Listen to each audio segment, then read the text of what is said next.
Good morning, guys. It's your girl, Kizzy Rock, and happy Tuesday to you guys. I'm sure most of you are still quarantining, just like myself, and I'm just making the most of my time right now. All right, guys, so I wanted to make this recording on suicide and depression and all that good stuff. I was listening to a recording last night while I was cooking, so it inspired me to want to make this recording this morning. Now, when I speak about depression, I'm not speaking about, of course, being clinically diagnosed or needing medications to get your, everything back balanced in your body. I'm just kind of speaking of taking a lot of hits in life, and it leaves you to this, in this dark, sunken place, and, you just don't feel whole. You feel empty. So with that being said, sometimes when you're going through that space, like you got to be very careful, because that thought of suicide will start coming to your head. And the reason why is because Satan, and everybody's not spiritual, so I'm not trying to force my beliefs on anyone. But so if I'm speaking something that you don't agree with, please just know that I don't mean any harm, and try to filter out what applies to you and what doesn't apply to you, and plug in areas in which you feel you need to plug in. But I believe that is literally the time that Satan will really attack your mind and put the thoughts of suicide in your head, because you're at your lowest. You can't even see. Sometimes that storm can be so dark that you can't even see the light at the end of the tunnel. Like sometimes you can be in a storm, it could be raging, but it's not so bad that you can't see the little glimmer of hope. You can kind of tell yourself, okay, well, it's bad, but I think by next month I'll be back up on my feet, or by next week this will happen. And then there are times when that storm is so dark and the walls are literally closing in. Sorry guys, I keep saying I'm going to turn my email notifications off. It's always pinging in the middle of these recordings. Please forgive me. But the times are just so dark that you literally you have no hope. You're hopeless. You're full of despair. And Satan will literally get in your mind and make you think that, okay, if you take your life, it's better on the other side, and X, Y, and Z, and all this other stuff. Well, I'm going to be honest. I'm one of these people, and I'm truly blessed and fortunate. So I don't take it lightly to say that that's not, I've been through some hits in life. Don't get me wrong. I've been through some hits, but I've always had a really tough mindset, a really warrior mindset. And I'm extremely strong. But, speaking of that, I want to let people know, because sometimes when people consider you to be a strong person, they feel that you're strong overall. And that's not the case all of the time. Like for me, okay, I'm the opposite in my personal life than I am when I'm being used in my purpose or my calling. See, when you're being used as a vessel, it's not you. It's the Holy Spirit working through you. So when I speak to you, or when I'm on these stages, or when I'm sitting with someone one-on-one, who may be going through a rough time, and I'm just giving them words of encouragement, that's not me. I'm just being used as a vessel. So that's why it comes across as so confident and so strong and all this good stuff. And I'm thankful, I am. But believe it or not, I'm really a shy individual in my personal life. I'm very shy. I'm timid in a lot of areas, and very sensitive to a fault, truth be told. So sometimes, you got people who are maybe not as strong, and they kind of wish that they had your strength, or they feel like, okay, well, you're able to get through this because you're strong. But either which way. So I remember though, maybe it was in 2015. And I remember one day I was just driving, and I was like, God, listen, when people are going through things, like, I thank you for using me. I'm going to be the one to come over there, cry with you, pray with you, like help take the load up off of you, whatever you're going through. But after a while, we're getting back up. We're not about to stay here and lay up in this bed and just let this bed and this house just suck us in. That's a very dangerous place to be. And that is the time where Satan will try to attack you. He will try to isolate you. If you're really going through a dark time, he will try to isolate you and get you alone, because he knows anybody that God sends to you will encourage you and give you just that little glimmer of hope So he's pissed about that. So he will start to try to start strife so you can start just blocking people out, not answering your phone, just lying in the sunken place. That is a very, very dangerous time. And you may not even have the strength to want to get up and the strength to do anything. But just start listening to YouTube videos on hope, on just spiritual warfare. You got to do something. Even if you don't feel like it, you literally have to push yourself. Think about that one person who gives you encouragement. Again, it could be YouTube videos. It could be a friend in your life. It can be an ex. Anybody who you know truly have your back and truly love you. And see, when you're in that sunken place like that, you don't even want to reach out to anybody because you're vulnerable. And you feel like people don't want to, everybody got their own problems, so they don't want to hear from me. And you know what? That's Satan. Because anybody who loves you or anybody who God uses will stop every single thing they're doing to help you. So again, I'm one of these people like, listen, we're going to cry, we're going to scream, we're going to give ourselves that time. It's different from everybody else. Some people might need a month, some might need a year. Give me a solid week. Well, it just depends on what I'm going through. Give me a solid week or even a solid month to cry, kick, and scream. But eventually I'm going to say, okay, one foot in front of the other. Let's get back moving. Won't happen overnight, but I'm going to take this first step. That's just how I am. But I know everybody's not like that. So I was driving one day and I was helping a friend of mine who was going through a really, really bad divorce. The kids were acting crazy. She just lost her job. It was bad. And so I was able to help her. And then eventually she got back to the place of just, contentment. And I'd gotten frustrated because we had had so much progress with her getting her life, back on track.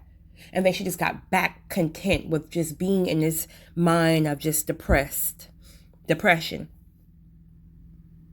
And then me and my little mouthy self said, as I was driving alone one day, I said, God, I just don't understand. I don't understand depression because I feel like life has its ups and downs. Life has seasons. We have seasons of abundance. We have seasons of lack. So why is it that when I get a hit, yes, it's hard. Yes, I grieve. But I get back up eventually. Where some people can stay down for 20 years and never get back up. I don't understand it. And again, I'm not speaking about the clinically depression. I'm speaking about just, just not having that wholeness, or you're just getting hit left to right, left to right, left to right, back to back. And you have to be, trust me, I learned. You have to be careful what you ask God for. Because again, I had never experienced any depression. Definitely never had any thoughts of suicide. And then all of a sudden, several weeks later, guess who got hit? Hit like never before. Your girl. I literally had, I'm in healthcare. I have a healthcare company. And I literally had, I think like 2 or 3 patients who I was extremely close to passed away. Like, I'm not talking about months apart. I'm talking about back to back. Actually, one passed away literally in my hands. Literally unexpected. Well, not unexpected, but I wasn't looking for that second, And, oh my God, like speaking about it is now putting me back in that state of mind, but the devil is a liar. And then I had, after dealing with that, the business part of things, and I had an uncle who was very, very close to me, one of my mother's brothers, and he passed away. And all of these things seemed like it happened in a matter of a month. Mind you, I have a lot of strength and I have a lot of weaknesses. Death is number one in terms of my weaknesses and anything to really push me over the edge for different reasons. But, and for the first time in my life, I was in that sunken place. All I wanted to do was sleep. Let me be clear. I can honestly say I never had any thoughts of suicide, honestly. But for the first time in my life, I saw how people could think or assume that it would be better. It wasn't me thinking it, because I still believed, okay, woo, but there is tomorrow, but there is next month, but there is next year. And I didn't want to be bothered with anybody. I wouldn't even answer my phone.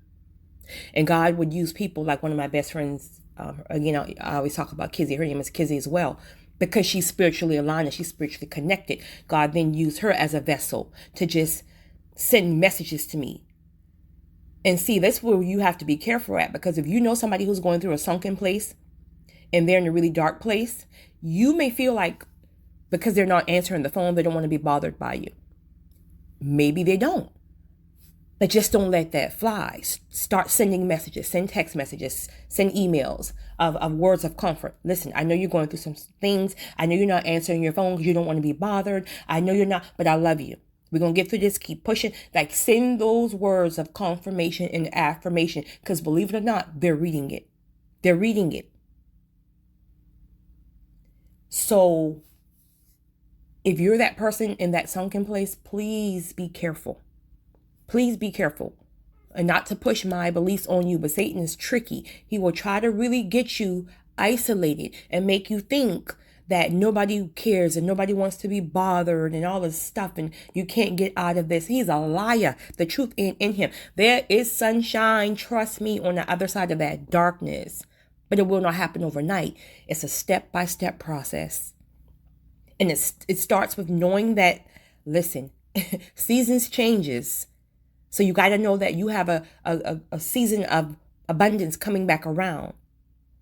You got to know that it's a step-by-step process. You got to know that there's still purpose here. You got to know that this is just a test that will lead to a testimony. You have to know that no matter what, God is still covering you. Because in that point, you will feel like, where is God? Where is God? Like, you will literally feel like God has left you. And he didn't. In fact, he's grieving with you. He's literally covering you with like a blanket, keeping you safe, keeping your mind. So whatever you do, if you feel like you're being, isolated and you feel like it's just getting too heavy, please start watching YouTube videos on spiritual attacks. Anything that can inspire you. Start watching videos. And know, I'm telling you guys, that there is blessings on the other side. You just got to get through this particular moment, especially now. There's so much uncertainty in a lot of people right now. People are losing their businesses. People don't know if they're going to have a job next week. People don't know how they're going to pay their rent. Like, people are really going through it right now. And this is a time that we have to lean on God more. We have to. So if you're someone who's thinking about just taking the easy way out, so you think, listen, guys, please just know that this too shall pass. Get yourself around positive people. You don't need to be around anybody who's negative. You don't need to be around anybody who's, on the same wavelength of you, of like, it's the easy way out. We might as well. No, get yourself around positive people.